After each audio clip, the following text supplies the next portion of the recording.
Please keep in mind that the information in this presentation focuses on large agricultural animal farming operations. The statistics quoted are primarily for the United States, but factory farming is a global issue.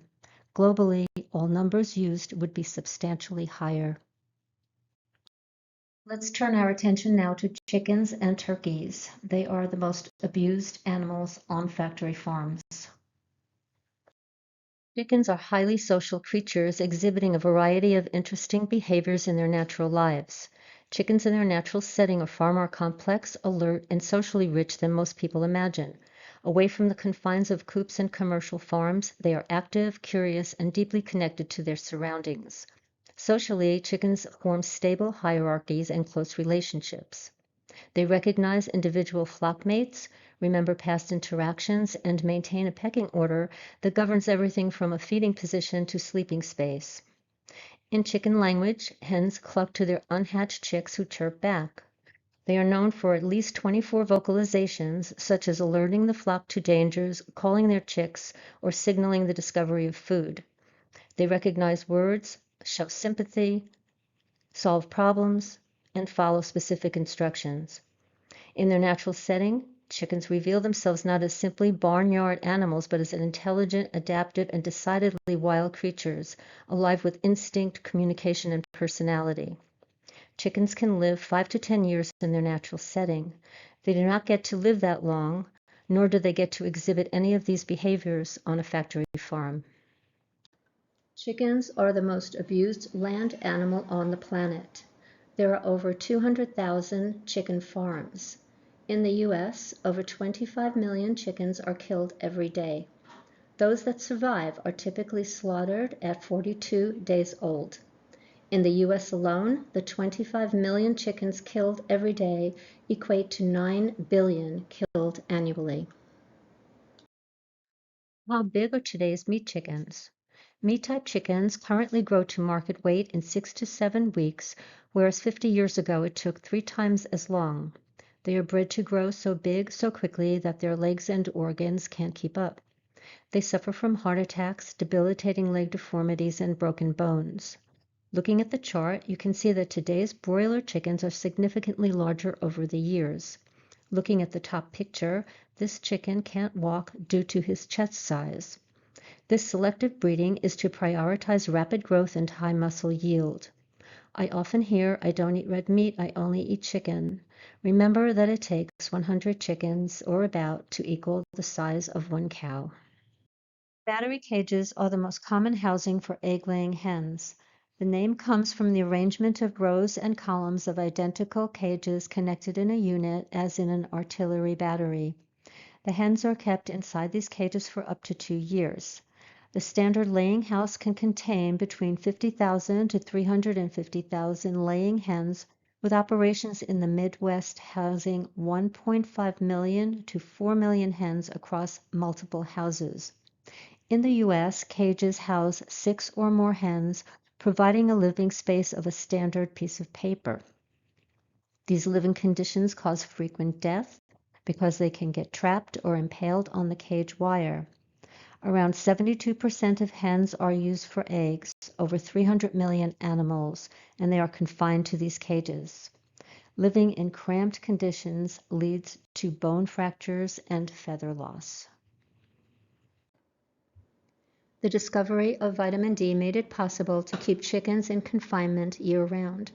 Before this discovery, the hens did not thrive in the winter due to lack of sunlight. Artificial light cycles stimulate egg production year-round. Manipulation of light and food access triggers molting in order to increase egg size and production. Forced molting is commonly practiced in the U.S., but it is controversial and it is prohibited in the EU. After laying for about 18 months, the birds are sent to slaughter. The bodies of spent egg-laying hens are used for low-quality meat, used in chicken pot pies or fast food nuggets, pet food, and numerous other products. Culling results in male chicks being discarded. Male chicks are deemed useless by the industry because they do not grow large breasts, are not one of the fast-growing breeds used for meat, and are unable to produce eggs. They are killed at 1 day old by maceration, the term used for grinding chicks, discarded by being ground up alive, or they are killed by the use of carbon dioxide.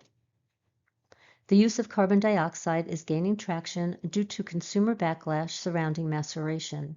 However, the use of carbon dioxide is considered to be painful and causes distress due to the formation of carbonic acid on moist membranes, causing painful sensations and the sensation of not being able to breathe. Chicks exposed to CO2 display behaviors indicative of stress, such as head shaking, gasping, and escape attempts.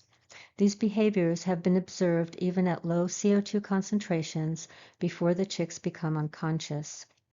The U.S. egg industry kills approximately 300 million male chicks every year, 34,000 every hour. Let's turn our attention now to turkeys. Turkeys are curious, intelligent, playful, social, gentle, loyal, vocal, and emotional. They are known for their distinctive appearance and behaviors. Their interactions within their flocks are marked by a range of vocalizations, elaborate mating displays, and resilience. You can tell a turkey's emotions by the color of their heads.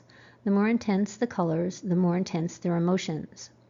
Unfortunately, none of these traits are exhibited in life on a factory farm. Let's take a look at their reality on a factory farm. There are up to 15,000 birds packed in a single factory building on a factory farm. 270 million turkeys are slaughtered annually in the United States alone.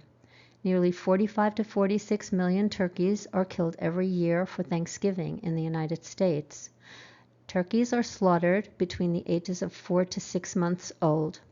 The welfare of commercial turkeys is so poor that the industry production rates are set to absorb a pre-slaughter mortality rate of 7 to 10%, which translates to an acceptable loss of between 20 to 26 million birds annually in the United States alone.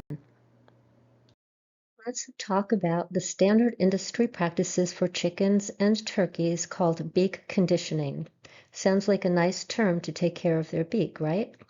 The process of beak conditioning is that both chickens and turkeys have the ends of their beak cut off without anesthesia.